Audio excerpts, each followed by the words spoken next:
अखण्डमण्डलाकारं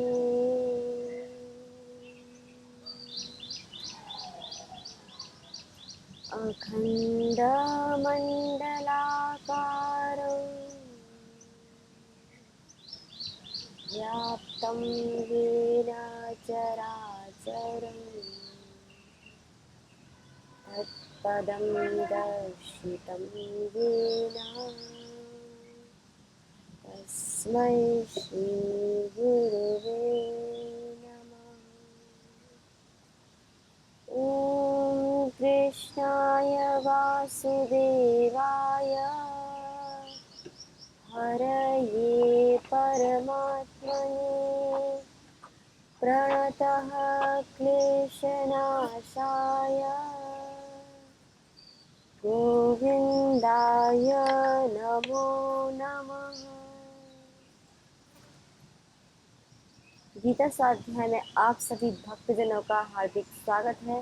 तो सज्जनों, हम सभी श्रीमद् भगवद गीता के पंचम अध्याय का स्वाध्याय कर रहे हैं।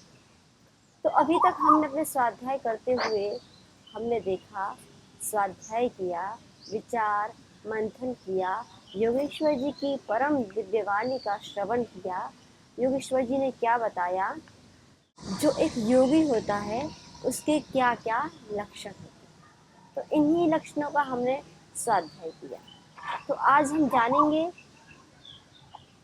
कि जो सांख्य योगी होता है उसका साधन क्या क्या होता है। तो इससे पूर्व हम विचार करते हैं, जैसे कि योगेश्वर बता के आ चुके हैं पूर्व श्लोकों में कि जो एक योगी होता है उसकी मनोदशा, उसका सारा का सारा कर्तव्य कर्म, उसकी भावना, उसकी मनोचेतना, उसका सारा जीवन किस प्रकार से होता है, कैसे वो संसार में कार्य करता है, इस सब को हमने गत एपिसोड में देखा।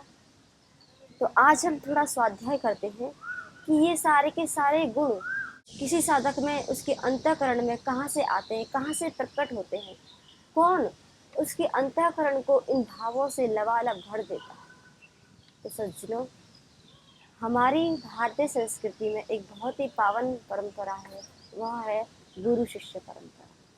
तो जब एक शिष्य, जब एक पिपासु, जब एक महाजन की शरणागति में जाता है, एक तरह से कहें गुरु की शरणागति में जाता है, किसी महापुरुष की शरणागति में जाता है, तो क्या होता है, तो फिर उसका उद्धार होता है। तो फिर उसको अपने जीवन के बारे में पता चलता है कि वास्तव में जीवन में किस प्रकार से आगे बढ़ना है, जीवन को किस प्रकार से आगे बढ़ाना है, अपना कल्याण करते करते और मनुष्यों का भी कैसे कल्याण करना है, अपनी चेतना को कितना अपलिफ्ट करना है, कितना उच्च स्तर पर ले जाना है, यह केवल और केवल मनुष्य जान सकता है जब वह गुरु की शरणागति में आता है। इसलिए तो हमारे शास्त्रों में कहा गया, दर्शन कीजिए साधु का साहिब आवे याद, सोई लेखे दिन घड़ी बाकी के दिन बाद। हमारे भारतीय संस्कृति में जो संत हैं, जो महापुरुष हैं, उनकी बहुत बड़ी महिमा है।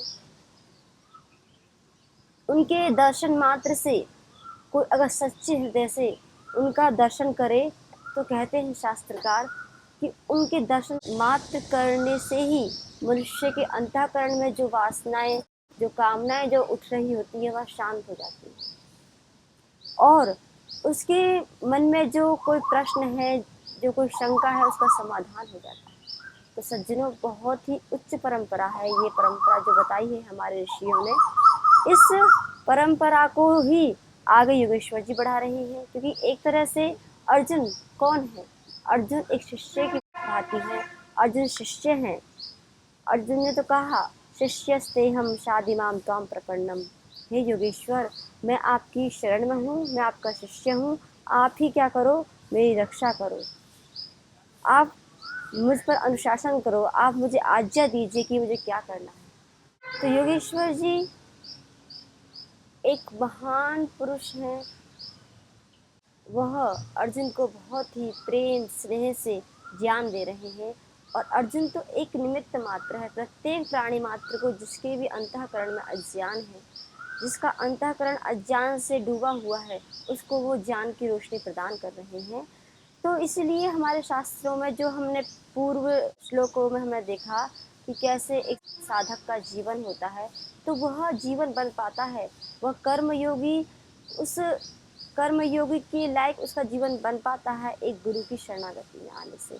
इसलिए कहा कि दर्शन कीजिए साधु का, अर्थात साधु का दर्शन कीजिए। अर्थात इसका मतलब ये है कि जो महान पुरुष है, श्रोत्रिय ब्रह्मनिष्ठ जो भी महान पवित्र आत्माएं हैं, हम सभी मनुष्य उनकी शरणागति में जाएं, उनके पास जाकर बैठें, उनसे अपने जीवन के बारे में जो भी हमारी समस्या है उसका हम समाधान मांगें। क्योंकि और कहते हैं भक्ति प्रकाश में तो ब्रह्मचर्य की महिमा बताते हुए स्वामी सत्यानंद बताते हैं कि एक गुरु की महिमा अपरंपार है, क्योंकि उन्होंने जो अपने जीवन में देखा उसी को वो कुछ स्वर देते हुए कहते हैं, कुमति कूप में पतन था, पकड़ निकाला हाथ, धाम बताया प्रभु का, देकर पूरा ज्ञान। क्या कह रहे हैं कि कुमति कूप में पतन था। अपने जीवन के विषय में बता रहे हैं कि मैं जैसे कि एक अंधकार में कूप हो, उसमें पड़ा हुआ था। क्योंकि जब हम अपने स्वरूप में नहीं होते हैं, जब हम काम, क्रोध, लोभ, मोह, वासना, इस संसार के वश में होते हैं, जब हम अपने मन के वश में होते हैं, तो एक तरह से यहाँ जो भी विद्वत जन है वो कहते हैं कि वह मनुष्य एक तरह से अंधकार में कूप के समान ही है, कि वो एक बहुत गहरा अंधकार है उसमें पड़ा हुआ है, क्योंकि उसको अपने जीवन के विषय में कुछ पता नहीं है। तो योगेश्वर कह रहे हैं कि कुमति कूप में पतन था। स्वामी सत्यानंद जी कह रहे हैं कि मेरा जीवन ऐसा था कि जैसे एक अंधकार में कूप था, और लेकिन क्या हुआ, पकड़ निकाला हाथ। लेकिन गुरु ने, गुरु रूपी जो शब्द हैं, उन्होंने उनको डोरी बनाकर, गुरु शब्द रूपी डोरी ने क्या किया, मुझे उस कूप अंधकार से बाहर निकाला। और उसके बाद क्या कहते हैं कि धाम बताया प्रभु का, देकर पूरा ज्ञान। और इतना ही नहीं, हमारे अंतःकरण में जो अंधकार है, जो अज्ञान है, गुरु केवल उसको ही दूर नहीं करते हैं, बल्कि उस परम पिता परमात्मा का जो द्वार है, जो मार्ग है, कि किस विधि से हमें इस मार्ग पर चलकर उन तक पहुंचना है, उसको बताते हैं। और कैसे कहा कि देकर पूरा ज्ञान, पूरा का पूरा ज्ञान देकर गुरु ने मुझे इस संसार रूपी जो अंधकार था, कूप था, कुआं था, अपनी शब्द रूपी डोर से मुझे बाहर निकाल लिया। तो योगेश्वर जी वही कर रहे हैं। अर्जुन क्योंकि अभी अपने कर्तव्य कर्म से पीछे हट रहा है, क्यों? क्योंकि उसका अंतःकरण, उसका मन, उसकी भावनाएं सभी की सभी अभी एक तरह से अज्ञान से ग्रस्त हैं, अज्ञान से एक तरह से लिपटी हुई है। उसका मन अभी प्रभु के सन्मुख नहीं है, गुरु के सन्मुख नहीं है, उसका मन अभी संसार के सन्मुख है। तभी तो अपने स्वजनों को देखकर अर्जुन एकदम से अपने धनुष बाण को छोड़ बैठ जाता है, अब मैं युद्ध नहीं करूँगा। तो ऐसे भी कभी कभी, ये तो एक अर्जुन के जीवन का युद्ध है, हमारे जीवन में भी ऐसे प्रतिपल कोई ना कोई ऐसी घटनाएं घटती रहती है और हम हताश निराश हो जाते हैं। तो फिर हमें कोई एक महान पुरुष आकर ही हमें उस भव से पार निकालते हैं। तो देखो, एक सबसे बड़ा कारण क्या है, हम दुखित कब होते हैं। एक बहुत बड़ा ये प्रश्न होता है कि मनुष्य अपने जीवन में दुख का अनुभव कब करता है। तो बताते हैं संतगण, विपद विस्मरणम विष्णु हो। विपद अर्थात दुखों का जो मूल कारण क्या है, विपद विस्मरणम विष्णु हो। विष्णु अर्थात भगवान का विस्मरण करना ही मनुष्य के लिए सबसे बड़ा दुख का कारण बताया। तो एक प्रश्न है, बहुत बड़ा प्रश्न है कि मनुष्य कब दुखित, अपने जीवन में कब दुख को अनुभव करता है। तो संतगण कहते हैं कि विपद विस्मरणम विष्णु हो, उस परम पिता परमात्मा का विस्मरण हो जाना ही सबसे बड़ा दुख का कारण है। अगर सच्ची में अगर हम अपने जीवन में देखें कि हमारा जीवन ऐसा हो जाए कि हम प्रतिपल संसार में कोई भी कार्य करें, हमें उस परमपिता परमात्मा का स्मरण हो, तो क्या हमारे जीवन में कभी हम ऐसा अपने जीवन में ऐसा कोई कर्म कर पाएंगे कि जिसका परिणाम हमें दुख देने वाला होगा? क्या हमको हर पल उसका स्मरण है, हम हर पल उनकी शरणागति में रहते हैं, तो कभी भी मनुष्य कोई ऐसा अकार्य का कार्य नहीं कर सकता जिसके कारण उसे बहुत महान दुख झेलना पड़े। इसके विपरीत प्रश्न किया, सबसे सुख का बड़ा कारण क्या है? तो कहा कि संपद नारायणम स्मृति, कि उस परम पिता परमात्मा की स्मृति में, उसके आश्रय में, उसकी शरणागति में हर पल रहना, तो कहते हैं यही सबसे बड़ा सुख का कारण है। सुख देखो सज्जनों, सुख भी हमारे शास्त्रों में दो प्रकार का बताया है।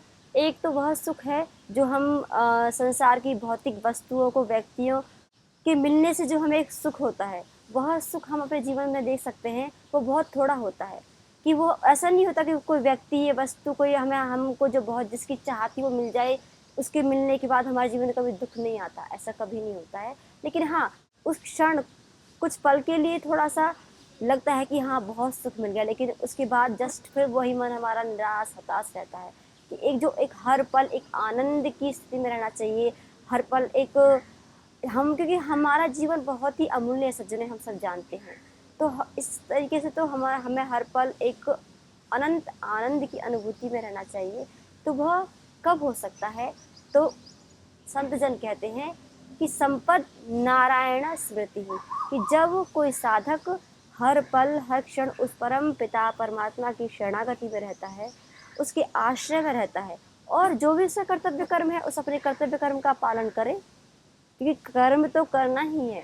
ये तो पहला सिद्धांत ही है गीता का, कि कर्म तो करना ही है, चाहे कोई साधु हो, चाहे कोई सन्यासी हो, चाहे कोई गृहस्थी हो, चाहे कोई वानप्रस्थी हो, हर एक मनुष्य को अपने जीवन का पालन करने के लिए कुछ ना कुछ कर्म करना पड़ता है। हालांकि हाँ, कर्म का फिर जो कर्म अलग अलग हो जाता है। एक साधु का एक अलग कर्म होता है, सन्यासी का और एक गृहस्थी का अलग कर्म होता है, एक वानप्रस्थी का अलग कर्म होता है, लेकिन कर्म तो सबको करना पड़ता है।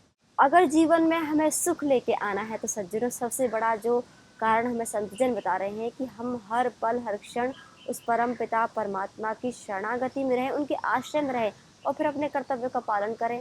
फिर ऐसा करने से होगा क्या कि कभी मनुष्य वह कर्म का पालन नहीं कर सकता।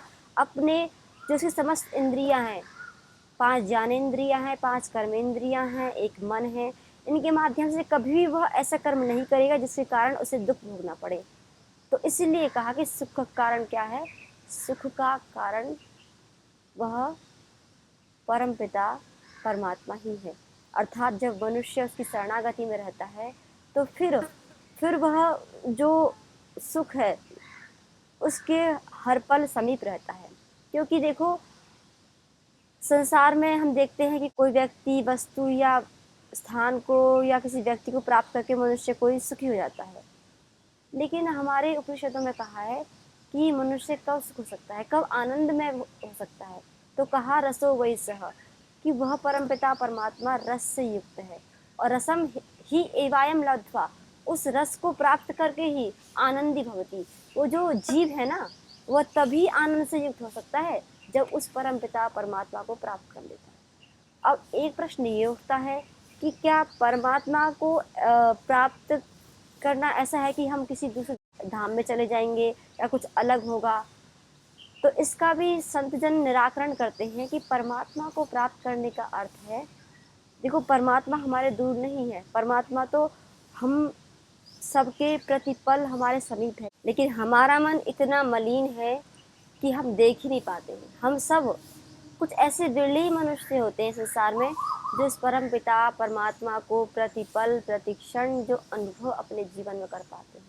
लेकिन हम सब तो, हमारा मन तो, क्योंकि जब हमारा मन पूर्ण रूप से संसार की जो अज्ञान जनित जो वृत्तियां उनसे हट जाएगा ना, तो उसी क्षण मनुष्य उस परम पिता परमात्मा को प्राप्त कर लेगा। इसलिए तो इतनी लंबी लंबी साधना की जाती है कि हमारे अंतःकरण में जो पर्दा पड़ा हुआ है उसको हम निकालें, उसको हटाएं। इसी के लिए सारा जप तप साधन सेवा सब उसी के लिए किया जाता है। लेकिन ये कब हो सकता है? ये तब हो सकता है ये जब हमारे ऊपर किसी श्रेष्ठ महान पुरुष का हाथ हो। क्योंकि हमारे शास्त्रों में एक बहुत अच्छी युक्ति कहा है कि इस संसार में कोई मनुष्य बिना गुरु के भव पार नहीं हो सकता है। क्योंकि हमको पता नहीं होता है कि इस समय हमारे समक्ष ये स्थिति है, ये परिस्थिति है, हमें क्या करना है, कैसे करना है। हम तो फिर जो अपनी जो अज्ञान जनित जो वृत्तियां हैं ना हमारी, जो हमारे मन में जो गहरा अंधकार है, उन्हीं वृत्तियों में हम बरतते रहते हैं और फिर जैसे हमें होना चाहिए था वो उस प्रकार से हम प्रकाशित नहीं हो पाते हैं। तो इसके लिए ही कहा, शास्त्रों में बताया, गुरु बिन भव निधि तरई न कोई, जोई विरंची शंकर सम होई। इसलिए हमारे शास्त्रों में कहा कि गुरु बिन भव निधि तरई न कोई, कि इस संसार में कोई भी मनुष्य जब तक वह किसी श्रोत्रिय ब्रह्मनिष्ठ किसी महान पुरुष की शरणागति को प्राप्त नहीं कर लेता है, तब तक वह इस संसार रूपी जो भव है, भव का अर्थ होता है एक समुद्र विशाल, हम जब उसमें फंस चुके हों तो उससे केवल एक श्रोत्रिय ब्रह्मनिष्ठ एक गुरु ही हमें उससे पार निकाल सकता है। और कहा, देखो इस संसार में कुछ बहुत ही विरले मनुष्य हमें दिखते हैं जो एकदम इस संसार में अब जिनकी विषय वासना सब शांत हो चुकी हैं, जिनका मन पूर्ण रूप से उस परम पिता परमात्मा में लग चुका है, तो वो कब हो पाता है सज्जनों? वो हो पाता है गुरु की शरणागति से। वो हो पाता है प्रतिपल जब हम उनके आश्रय में शरणागति में रहते हैं और अपने कर्तव्य कर्म का पालन करते हैं।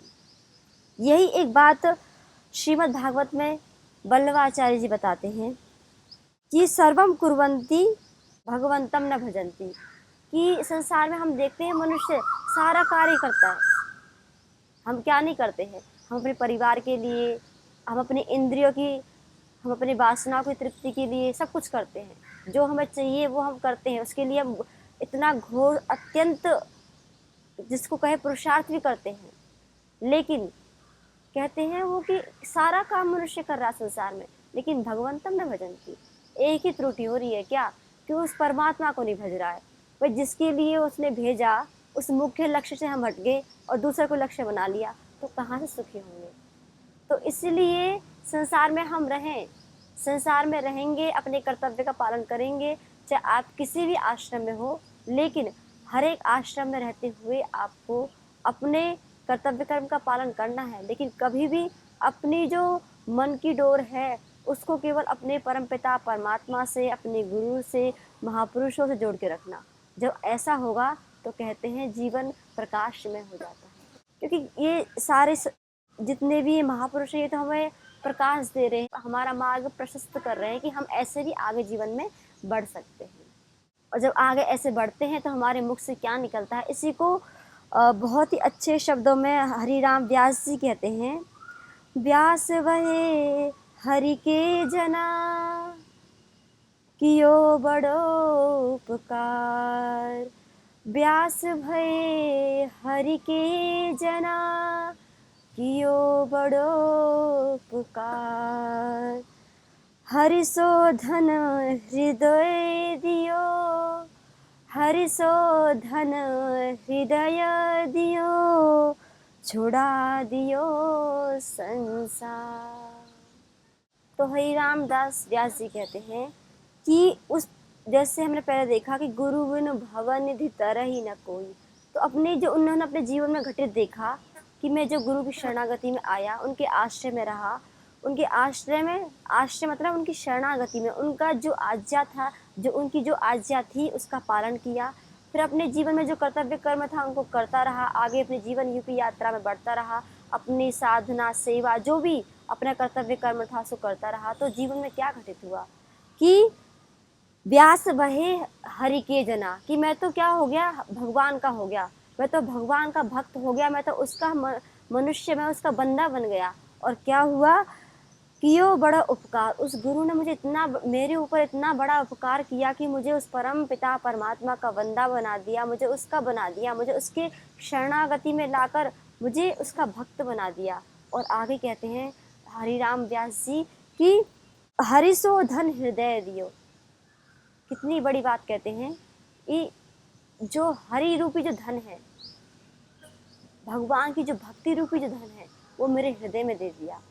और इतना बड़ा मेरे गुरु ने मेरे लिए इतना उपकार किया है कि छुड़ा दियो संसार। क्या कर दिया, मेरे से संसार छुड़ा दिया।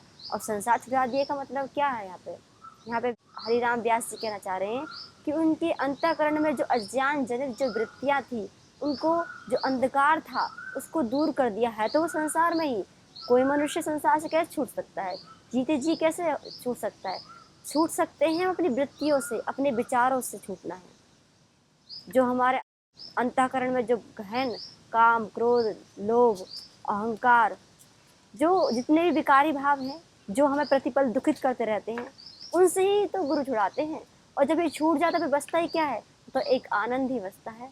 फिर तो केवल हरि रूपी जो भक्ति है, जो हरि रूपी जो धन है, भक्ति रूपी धन ही हमारे हृदय में होता है। तो सोचो, मतलब कितनी बड़ी बात है। क्या कह दिया कि हरि रूपी धन, हरि का जो भक्ति रूपी धन है वो मुझे गुरु ने दे दिया। संसार में तो अलग ही होता है कि केवल मनुष्य अपने इन वासना इंद्रियों की पूर्ति करने के लिए इतना धन इकट्ठा कर लेता है, लेकिन उसके अंतःकरण के एक छोटे से कोने में भी भगवान की भक्ति के लिए स्थान नहीं होता है। लेकिन देखिए, यहाँ सारे महापुरुष बता रहे हैं कि सबसे बड़ा भक्ति धन ही है। जिसकी अंतःकरण में भक्ति है, उस परम पिता परमात्मा के प्रति, अपने गुरु के प्रति, अपनी परंपरा के प्रति, जो उसमें प्रतिपल जीता है, तो सज्जनों, उसका जीवन बहुत ही महान होता है। महान इस तरह से कि वो संसार में जो काम, क्रोध, लोभ, मोह, अहंकार, जिसमें हम सभी आप जीते रहते हैं, उनसे वो बिरले हो जाते हैं। वो भी संसार में रहते हैं, अपने प्रत्येक कर्म का पालन करते हैं, लेकिन उनका जीवन तो एक आनंद में हो जाता है। जैसा कि उपनिषदकार कहते हैं कि रसो वही सह रसम ही एवायम लब्ध्वा आनंदी भवती, कि वो उस रस को प्राप्त कर, क्योंकि देखो जब तक हम उस रस को चखते नहीं है ना, तब तक हमें पता नहीं चलेगा। जो भक्तजन, जो साधु संत, जो महान पुरुष जो उस रस को चख चुके हैं, उनके सामने संसार के सारे रस, हमारे सामने जितने भी ऐशो आराम है, उनके सामने फीके हैं। वो उसी एक रस में रहते हैं, और उसी रस में रहते हुए प्रत्येक जनमानस का कल्याण करते हैं। तो आइए सज्जनों, हम सभी उस परम पिता परमात्मा से प्रार्थना करते हैं, उनसे ये वंदना करते हैं, हे ईश्वर, हमारे हृदय में भी आप प्रतिपल प्रतिक्षण जो आपका भक्ति रूपी धन है, उसको प्रतिपल हमें देते रहें, जिससे कि हम अपने जीवन का उद्धार कर सकें। आइए सज्जनों, आज हम योगेश्वर जी की इस परम दिव्य वाणी को विराम देते हैं। आप सभी को ओम।